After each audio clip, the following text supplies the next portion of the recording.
Hello' friends, আজি আহিছোঁ আমি কাছাৰ জিলাৰ নন্দগ্ৰাম নামৰ এখন গাঁৱলৈ।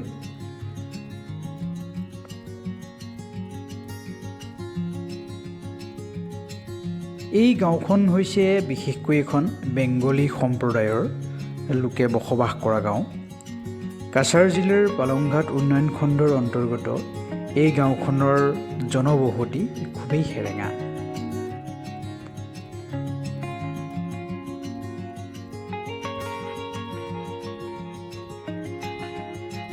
এই গাঁৱৰ লোকসকল বিশেষকৈ কৃষিৰ ওপৰতে নিৰ্ভৰশীল।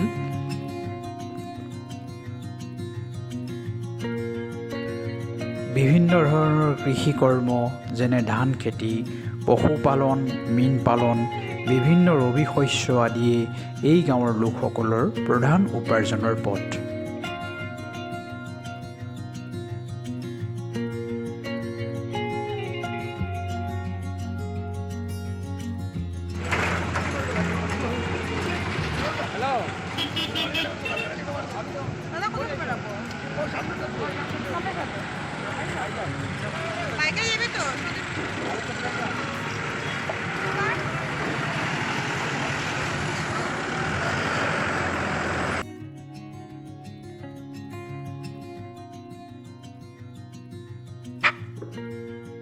আমি শিলচৰ চহৰৰ পৰা প্ৰায় ৩৫ কিলোমিটাৰ বাট অতিক্ৰম কৰাৰ পাছত পালংঘাট পালোগৈ।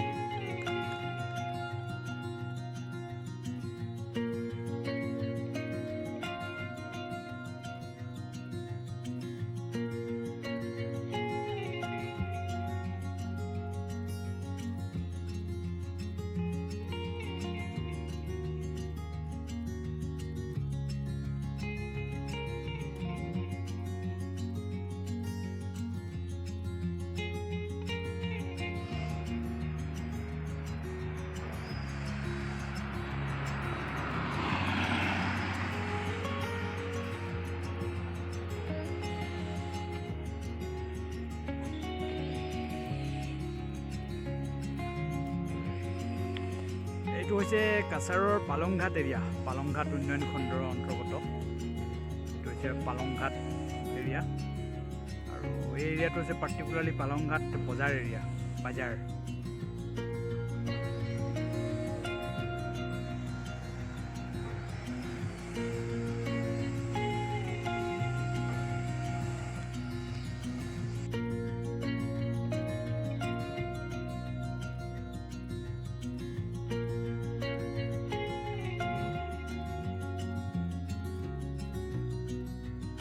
পালংঘাটত উপস্থিত হৈ কিছুদূৰ যোৱাৰ পিছত আমি আমাৰ গন্তব্যস্থল নন্দগ্ৰাম নামৰ গাঁওখনত আমি উপস্থিত হ'লোগৈ।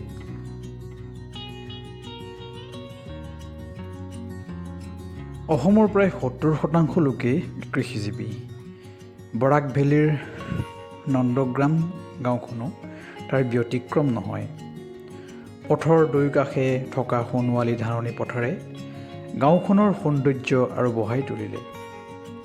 কিন্তু প্ৰতি বছৰে হোৱা বানপানীয়ে এই গাঁৱৰ খেতি পথাৰ, শস্য, মীন পালনৰ পুখুৰী আদিৰ বহু অনিষ্ট সাধন কৰে আৰু গাঁৱৰ লোকসকলৰ আৰ্থিক দিশত আৰু জীৱন প্ৰণালীত বাৰুকৈ প্ৰভাৱ পেলায়।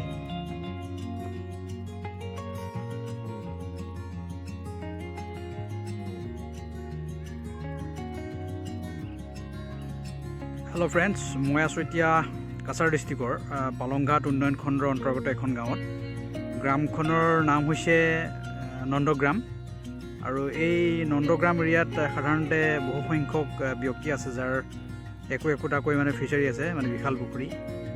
সেয়ে আজি আহিলোঁ, ইয়াত কিছু কাম আছিলে। এই কামৰ মাজতে কিছু সংখ্যক ফিচাৰী ভিজিট কৰিলোঁ। এই ভিজিট কৰাৰ সময়ত আমি দেখিবলৈ পালোঁ যিবিলাক ফিচাৰী আছে সঁচাই বৰ বিশাল বিশাল পুখুৰী। আৰু এই গাঁৱৰ মানুহবিলাকৰ প্ৰধান জীৱিকাৰ উপায়ে হৈছে এই ফিচাৰী। মীন পালন কৰিয়ে তেওঁলোকৰ যিখিনি তেওঁলোকৰ যিটো প্ৰয়োজনীয়তা, সেই প্ৰয়োজনীয়তাটো তেওঁলোকে পূৰণ কৰিবলৈ সক্ষম হৈছে। চাওকচোন কিমান ডাঙৰ ডাঙৰ পুখুৰী, আৰু এই পুখুৰীবিলাকৰ পৰা একচুৱেলি ভাল এটা প্ৰডাকশ্যন হয় আৰু তেওঁলোকে ইয়াত প্ৰডাকশ্যন হোৱা যিবোৰ মাছ সেই মাছবিলাক সাধাৰণতে শিলচৰত নাইবা ইয়াৰ আশে পাশে মানে যিবোৰ সৰু সুৰা চেণ্টাৰ পইণ্ট আছে সেই চেণ্টাৰবিলাকতো তেওঁলোকে বিক্ৰী কৰে আৰু মুঠতে তেওঁলোকে এটা ভাল ইনকাম কৰিবলৈ সক্ষম হয় এনেধৰণৰ ফিচাৰীৰ পৰা। গতিকে এই ধৰণৰ ফিচাৰী আমাৰ যুৱক যুৱতীসকলৰ কাৰণে এটা আদৰ্শ হয়। যদি এনেধৰণৰ ফিচাৰী কৰিব পৰা যায় আৰু চৰকাৰেও বিভিন্ন ধৰণৰ সা সুবিধা দি আছে, এই সা সুবিধাবিলাক লৈ যদি এনেধৰণৰ ফিচাৰী কৰিব পৰা যায় তেনেহ'লে আমাৰ যুৱক যুৱতীসকলৰ বা আমাৰ গ্ৰাম্য সমাজৰ অৰ্থনীতি সঁচাকৈয়ে মানে সবল হ'ব।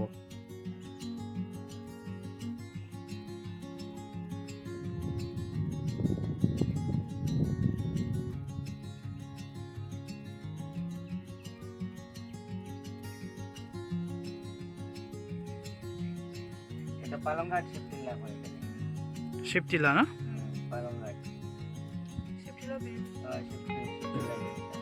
এটা বছরে বছরে ডাক হয় আর কি রাখে আর কি এক বছরের লাগি রাখে 2 বছরের লাগি পয়সা বেশি গাড়ি পাউন্ড আছে পাউন্ড